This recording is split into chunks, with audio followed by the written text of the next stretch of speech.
everyone, welcome back to my channel. My name is Carolyn if you're new here, and today I'm going to be doing my February wrap-up.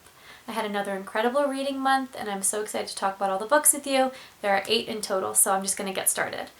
Okay, so in no particular order, I will start with My Sister the Serial Killer by Oyinkan Braithwaite. So you know exactly from the title what this book is about. It is about Carrie and Ayoola, 2 sisters, and it opens with Ayoola once again calling Carrie after she murdered her boyfriend and needs help cleaning up and disposing of the body. So right away this book pulls you in. It's very short, and it pulls you into Carrie and Ayoola's absolute dysfunction. Ayoola is absolutely beautiful. She's very good at manipulating people, and even though Carrie recognizes this power that Ayoola has, she still falls victim to it herself. And the situation gets even more complicated when Ayoola begins to date Carrie's co-worker, who she also happens to be in love with. So now Carrie is worried about her sister and also the man that she loves falling victim to Ayoola's murderous ways. This book is super smart, super witty, but you also kind of want to go into the book and shake all the characters because they're all so frustrating. Like there's this moment where Carrie goes into Ayoola's room and says, "Please don't date him. I think you need to kind of take a break from dating." And Ayoola says she's going to do what she wants to do. And Carrie, instead of standing up for herself, starts folding Ayoola's laundry and just kind of stands there at a loss for words. This book was such an accomplishment. I gave it 5 stars. I loved everything about it. And if anyone has any recommendations that are like this, please send them my way. I would definitely recommend this book. It was amazing. Okay, next up, a very different vibe, a book that is described as a big gay blanket, which is absolutely true. This is The House in the Cerulean Sea by T.J. Klune. So this follows Linus Barker, who is a caseworker for a government agency who's charged with caring for, but really keeping tabs on magical children. And Linus Barker is kind of beaten down by his everyday life. He's very lonely. He lives alone with his cat, kind of has no joy. And a case that is top secret is kind of assigned to him and kind of brings him out of his everyday life. And he is kind of sent to an island to inspect an orphanage that is run by a man named Arthur and kind of write a very detailed case about the children that live there. Because one of the children in this orphanage is Lucy, who is the son of Lucifer, and basically this government agency wants to see if Lucy is planning the destruction of the human race. So this book is really fun and has an amazing fantasy setting, and this is also a book where you really root for every single character. You want the best for every single one. You instantly love all of them. You kind of want Linus to find joy, to realize that he's worthy of love and affection and more than the life that he has right now. And you also instantly love all of the children. They're all so unique and so fun and so lovable. There is like a beautiful gay love story in this book, but it really is about kind of finding your place in the world and finding your people and finding your sense of belonging. There is kind of larger commentary in this book about othering, because the children are really isolated from the rest of the world and kind of villainized by a lot of people. So of course some of the lessons in this book are a little bit on the nose, but that's to be expected because a lot of times they're speaking to 6-year-olds, so that didn't really bother me. But I very rarely read a book that's kind of just about feeling joy and feeling happy, and this book was so warm, so fuzzy. I absolutely loved it. My mom read it right after me. It's one that you could reread often just when you need something kind of comforting and beautiful, and that's what this book really was. I would absolutely recommend it. I loved it. It was super sweet. I also gave this one a 5-star. Okay, and next up we will talk about Carrie by Stephen King. I'm sure a lot of you know what this one is about. It is me continuing on in my Stephen King kick that I've been on recently. This follows Carrie, a young girl with telekinetic powers, and she's kind of mercilessly taunted by her classmates and then kind of goes home to a mother who's a religious zealot who abuses her, again, mercilessly. And it kind of opens up with this scene of Carrie in the girls' locker room, and she gets her period for the first time, and her classmates, instead of helping her out, start to taunt her, throw things at her, and this trauma is kind of the spark that sets off her telekinetic powers kind of growing and growing. She's always had them. This is kind of the moment that things begin to change for Carrie. Carrie's narrative is kind of split up by interviews and articles years later that are reflecting on the Carrie White incident. So the whole book is leading up to prom night, where you know something horrible horrible happens, because these articles and interviews give you a hint. But again, this book is still super tense because you're waiting for Carrie to explode. It's this gradual building of tension where she just absolutely loses it. The abuse that Carrie endures from her mother is really, really difficult to read. Her mother will like lock her in a closet for hours and hours on end for things that Carrie has no control over. And you kind of see why and how Carrie is kind of building in her rage and in her resentment of everyone around her. I did kind of pick up on and thought it was odd how Stephen King kept talking about the sex lives of teenagers. I just thought it was unnecessary and it didn't really add anything to the plot, and it just kind of made me uncomfortable, and it was like over and over again in this book. Overall, this book was really, really good. I gave it 4 stars. This book did not feel overlong like a lot of King's other books that I've read. It is one of his shorter ones. It didn't feel like there was kind of information that was unnecessary. I felt like all the articles and the interviews really helped to build the tension and kind of show you what's about to happen on prom night, but you're still experiencing real time.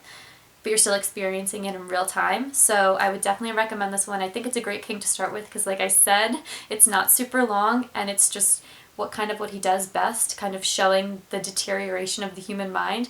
So I loved this one. I know Noelle really didn't like it, and she's usually someone I go to for like all King recommendations, but I was really impressed by it, so I would still recommend it. And then I read Girl, Woman, Other by Bernardine Evaristo. So of course this book won the Booker Prize in 2019. People much more eloquent than myself have kind of sung its praises, so it doesn't really need me to talk about it, but I will try and just convince you to read this book. So this book follows 11 Black British women and 1 non-binary character, and we kind of dip into each of their lives. And all of the characters are kind of known to each other in some way, maybe like a mother-daughter pair, best friends, lovers, co-workers, a teacher and her pupil, etc.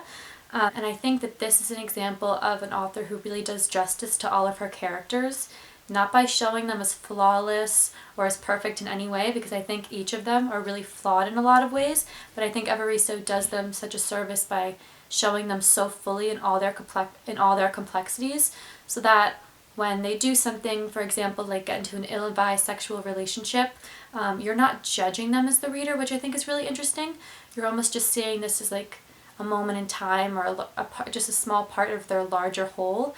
Evaristo writes this book kind of keeping the readers at a distance from her characters, which I think is really interesting because we're observing them, but we're also learning their most intimate secrets and kind of what drives them, maybe a trauma that they've endured, but also what brings them the most joy, who they really are deep down.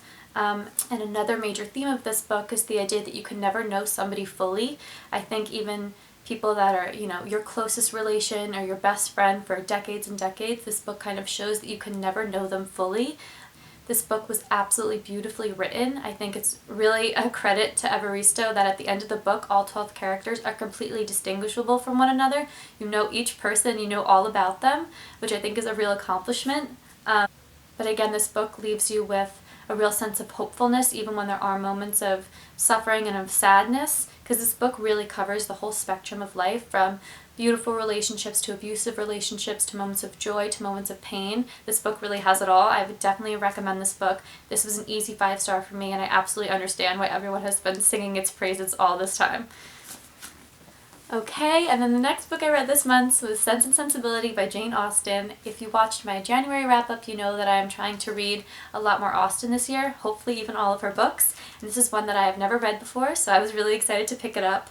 So this, of course, follows the Miss Dashwoods, Eleanor and Marianne, and of course has Willoughby, Colonel Brandon, Edward, the whole gang.